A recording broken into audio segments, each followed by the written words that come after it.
Est-ce que vous savez comment rendre un enfant stupide? Ouais, vous avez déjà pas mal de vidéos qui vous apprennent à faire de votre gosse un petit HPI, mais est-ce que vous en avez beaucoup qui vous apprennent comment faire le dernier de la classe? Alors évidemment, le but de cette vidéo, ça va être de comprendre quels comportements vont être négatifs pour l'épanouissement intellectuel de vos enfants.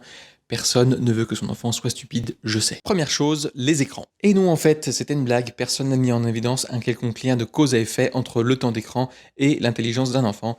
Désolé pour tous les clichés qui sont véhiculés à ce propos. Et donc, le vrai truc qui a tendance à rendre un enfant stupide, c'est la surprotection. Empêcher un enfant de faire un truc pour éviter qu'il se salisse, qu'il se blesse ou je ne sais quoi, ça, c'est quand même mauvais pour lui. Là, je vais citer Josette Serre, une chercheuse qui travaille au CNRS sur le développement cognitif et qui dit « Ce qui est fondamental pour le développement de l'intelligence, c'est l'action ». Pour elle, une des erreurs classiques des parents, c'est de vouloir à tout prix éviter l'échec de son enfant et donc de l'empêcher d'entreprendre quoi que ce soit.